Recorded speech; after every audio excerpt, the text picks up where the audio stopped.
El domingo, el gobierno presentó el Plan de Emergencia Habitacional 2022-2025, esto para hacer frente al déficit de vivienda que existe en nuestro país. Son 260.000 viviendas, nuevos hogares para los próximos 4 años. Conversamos acerca de esto con el ministro de Vivienda y Urbanismo, Carlos Montes. Ministro, ¿cómo está? Buenos días. Buenos días, Polo. ¿Cómo está usted? Muy bien, acá, bueno, muy interesados como sí. Probablemente todos los chilenos, ¿no es cierto? Hay un déficit de alrededor de 650.000 viviendas. Se plantea la construcción de estas 260.000 viviendas. ¿Cuáles son los elementos fundamentales de este plan que van a permitir efectivamente llevarlo a cabo? Mire, el plan tiene un sentido de organizar la acción pública, la acción del Ministerio de la Vivienda, de otros ministerios y también coordinarnos con municipios y gobernaciones.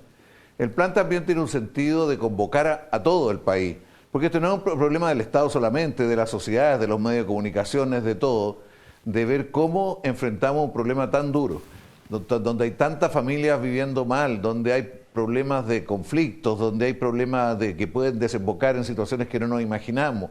Y hay problemas valóricos, o sea, no puede ser que en este país tengamos esta situación.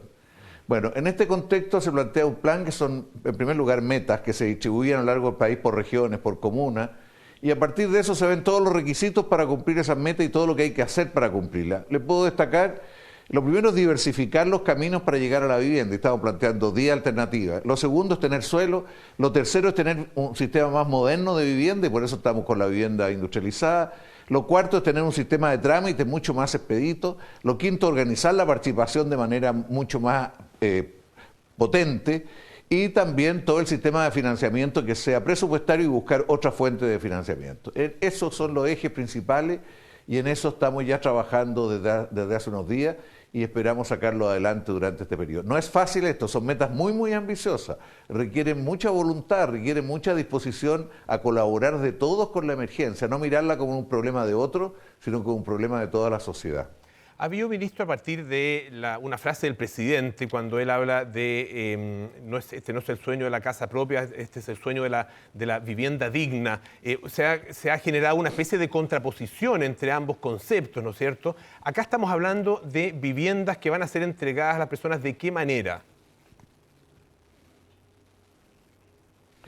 Mire, a mí me llama mucho la atención la manera de construir imágenes y distorsionar las cosas. Lo que hace el presidente es decir, aquí los chilenos quieren tener una casa propia, pero aquí no solo la casa propia, sino que además en la perspectiva una casa digna. ¿De qué manera se hace esto? ¿Cómo se hace en Europa, por ejemplo? Es fundamentalmente con arriendo. En parte de Asia también es con arriendo. En el caso chileno tenemos una historia de propiedad privada necesaria para los sectores más bajos ingresos, para la edad mayor, y eso no va a cambiar. Del total de las 260.000 viviendas, las viviendas de arriendo a precio justo son solo 20.000, es un porcentaje del total, porque en el camino a la vivienda el arriendo es una alternativa que hay que considerar, que hay que aprender a administrar en los edificios de arriendo por parte de los municipios, por parte de los servicios, entidades privadas sin fines de lucro también. Bueno, hay distintos caminos. Y la verdad que generar un debate en torno a eso no parece justo. Y quienes sigan insistiendo en eso sería bueno decirle, pregunten, sepan qué es lo que se está haciendo para ver si es realmente que se terminó la casa propia, eso no es verdad. ¿Qué pasa con los terrenos? Porque esa es una de las grandes dificultades, dónde van a estar emplazadas estas viviendas. No sé si recuerdo mal la cifra, pero entiendo que son alrededor de 3.500 hectáreas las que se necesitan justamente para construir esta enorme cantidad de viviendas. Una de las explicaciones de por qué se acumuló este déficit fue porque los programas para los sectores más bajos de ingresos no funcionaron adecuadamente en Santiago, Valparaíso y Concepción por la especulación con el suelo, por el enorme incremento del valor del suelo. Entonces, efectivamente, el suelo es clave para un programa. Por eso es que el gobierno del presidente Boric ha planteado la idea de un banco de suelo. ¿Qué significa esto? Primero, tener el suelo, ir construyendo suelos, acumulando suelos para estos 4 años, pero también generar un sistema más permanente, como también lo hubo en Chile en otra etapa. Respecto a lo que tenemos. Hoy día tenemos 3.519 hectáreas efectivamente, de las cuales, es decir, tenemos que tener 3.519 para hacer el plan. Tenemos ya 1.700 en distintas etapas de la ejecución.